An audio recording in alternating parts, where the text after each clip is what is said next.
Gracias, señor presidente. Si una rendición de cuentas como un presupuesto de alguna forma es una radiografía del país, esta rendición de cuentas es la culminación de un proceso que es la radiografía de un fracaso. Es la permanente, a esta altura, tendiendo a perpetua, caída, pero en cámara lenta, inexorable, en la cual el país va acelerando su caída por la inercia y la velocidad nos va atrapando.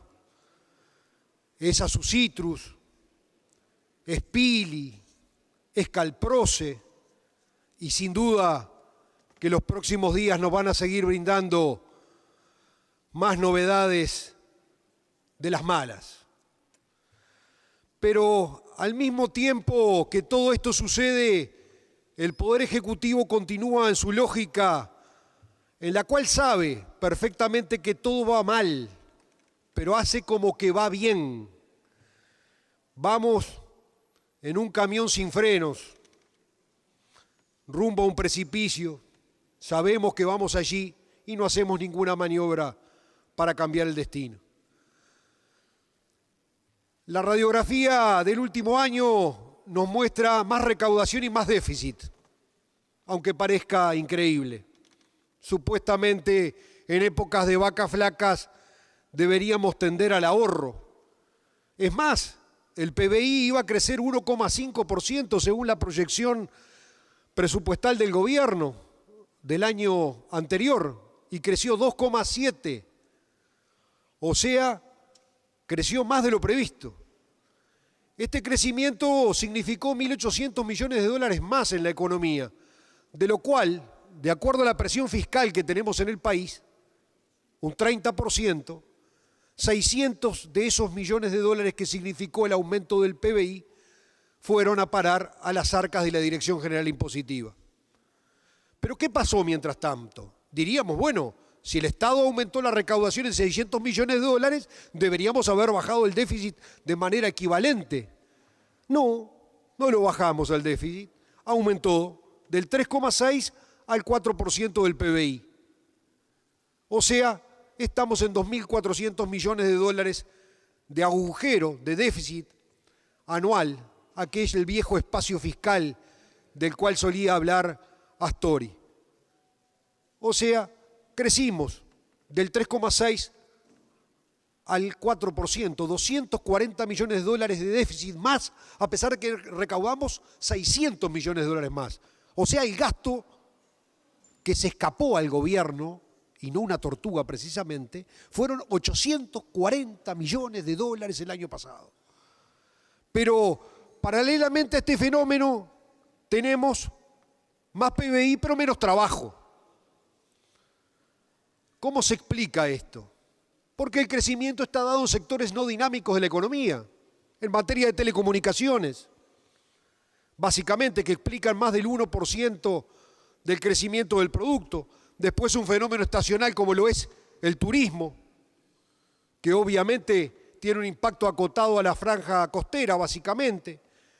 Pero hemos visto que con ese PBI creciente hemos perdido 9.000 puestos de trabajo en el correr del año, que se suman a 50.000 puestos en el último año y medio, 2 años. No es poca cosa.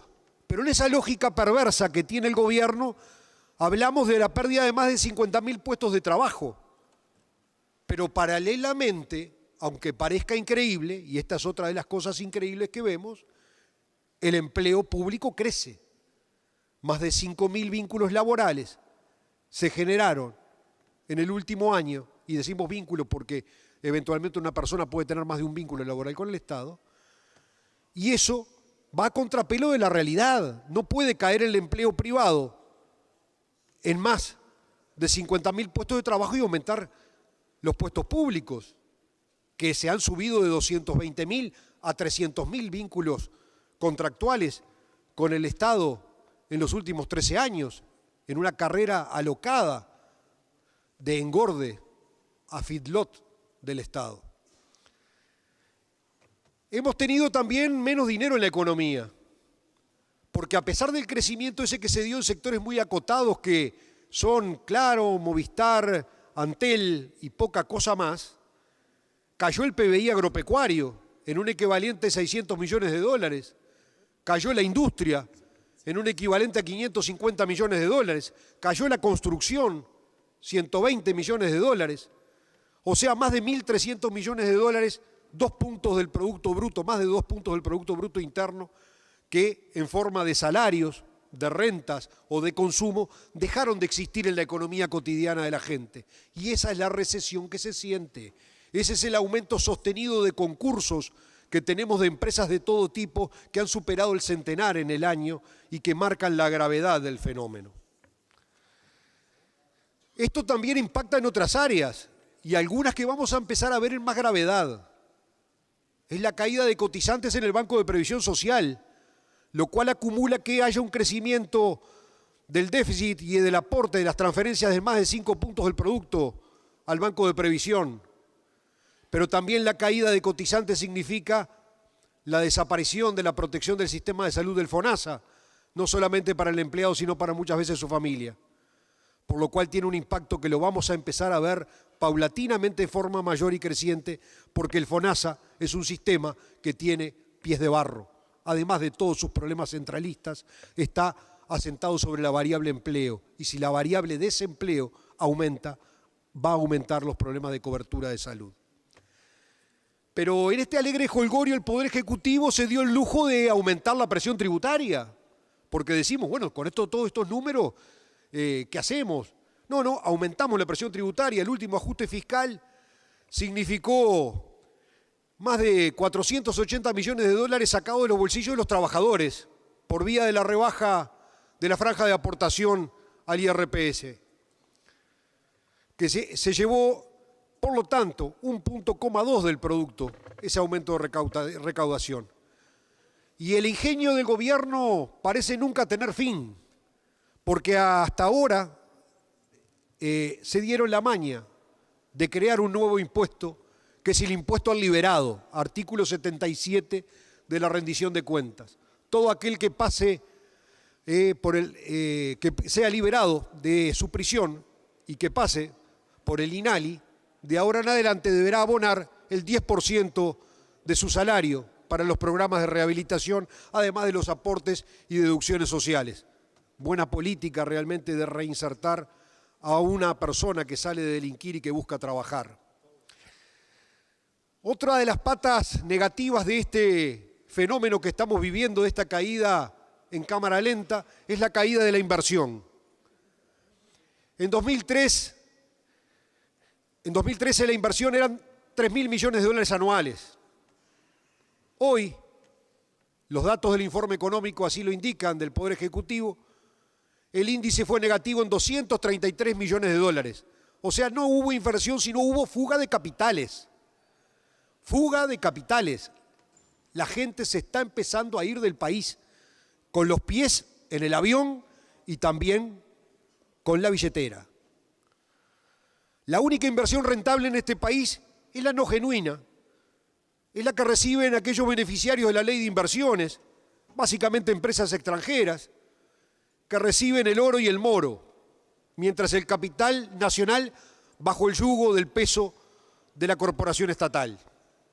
De esa manera hemos conformado un ámbito hostil a las inversiones y se suman día a día las empresas cerradas. El gobierno no tiene más proyecto que hacer la plancha, totalmente jugado a UPM, sin entender que estos mecanismos como los de UPM, como ha pasado con otros fenómenos a nivel del país, lo único que hacen es concentrar riqueza.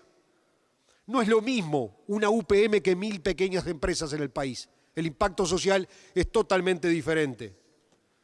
Pero claro, las pequeñas empresas nacionales, para abrir una empresa y ponerla a funcionar, tienen que poner un fangote de plata arriba de la mesa de la que no poseen y no tienen zonas francas, ni vías férreas regaladas a su favor. Y por supuesto, ni hablemos de eventuales estudios de impactos ambientales que habrá que ver para el caso concreto de UPM. Hasta ahora habíamos vivido de prestado. Vivimos con el viento de cola, el efecto K, que nos trajo las inversiones argentinas que nunca habíamos pensado que pudieran llegar por estos lares, que ya obviamente comenzaron a retirarse del país ya hace un año aproximadamente, que van volviendo a su país de origen, más allá de las dificultades que atraviesa el gobierno de Macri. Y el viento de cola desaparecido, nos queda solamente la pata del endeudamiento, porque lugar para tarifas queda poco, lugar para mayor creación de impuestos es prácticamente nula, entonces lo único que queda alegremente es seguirnos endeudando. Y esa es la vía de escape que tiene el gobierno, continuarnos endeudando. ¿Hasta cuándo? Y bueno, hasta ahí lo verá, cuánto resista las cuentas estatales y hasta dónde pueda llegarse con el grado inversor. En este último año emitimos 4.500 millones de dólares de deuda externa. 4.500 millones de dólares de deuda externa. Este año vamos a pagar por concepto de intereses y de capital 3.214 millones de dólares. Estamos haciendo una calecita, tomamos y pagamos. Estamos en un endeudamiento por el PBI bruto del 66%. Pasamos la barrera del 40% tomado como barrera peligrosa del PBI neto. Lo más increíble es que el gobierno festeja porque si va a suscribir 1.500 millones de dólares, dice, los vendimos todos y además quedaron sin colocar peticiones por 1.000 millones de dólares más. ¿Pero acaso no se dan cuenta que están acá por las turbulencias europeas, por las turbulencias norteamericanas y porque todavía rendimos mejor interés que en los países centrales y que cuando eso cambie no vamos a tener oferentes? ¿Da para festejar que alegremente nos endeudemos de esta manera? El problema está radicado en el gobierno, que sigue ciego. El gobierno sabe dónde va, pero no quiere cambiar su rumbo. Sabe que va hacia el fracaso completo y está apostando a que vuelva el viento de cola y esperando timonearla hasta la elección en base a préstamos internacionales para poder sostener políticas internas. Y después el que venga, que se arregle. Y si somos nosotros, veremos cómo hacemos. Hay cosas para hacer, obvio que hay cosas para hacer. Y no es la motosierra el gasto social, porque esta motosierra no tiene que esperar a que venga ningún nuevo gobierno de ningún signo. Ya empezó con el Mides, empezó con el recorte de prestaciones alimenticias a los sectores más vulnerables de la población hace pocos días atrás. Prefirieron sacarle de comer a la gente más débil de la sociedad antes que liquidar sus autos oficiales, antes que liquidar sus prebendas, antes que sacar cargos de confianza, antes que bajar horas extras o cortar contratos con ONG compañeras. Prefirieron pegarle a los pobres. Esa es la realidad, señor presidente. Y hay soluciones, por supuesto que hay soluciones. Una de ellas la dijo el propio ministro Astori, lo que pasa es que nunca la ejecutó. El famoso 2x3. Entran 2, se van 3. Si eso sucediera así, bajaríamos en el orden de 6.000 funcionarios públicos al año. En el Estado se jubilan, mueren o se van a la actividad privada, los menos obviamente, entre 18 y 20.000 personas por año. 6.000 que no repusiéramos, de acuerdo a la idea de Astori, a un salario promedio de un funcionario, y me estoy quedando corto, de $1.000 mensuales per cápita por cada uno, representaría 72 millones de ahorro al año, 350 millones de dólares en un quinquenio. Vaya que es plata, lo que pasa es que hay que tener voluntad política. El Frente Amplio ha logrado el milagro del desempleo casi cero entre sus adherentes, pero lo pagamos todos los uruguayos. Ojalá no hubieran habido plunas, ANCAP, regasificadoras, puertos de agua profundas, porque ahí está el verdadero dispendio del Estado, no es achicar el gasto social. Es hora de empezar a cambiar el rumbo. El gobierno no lo va a cambiar, obviamente, ni esperamos en ello. Son los famosos 19 meses que han dicho algunos compañeros para esperar que el cambio venga, porque esto está en punto muerto y en bajada. Gracias, señor presidente.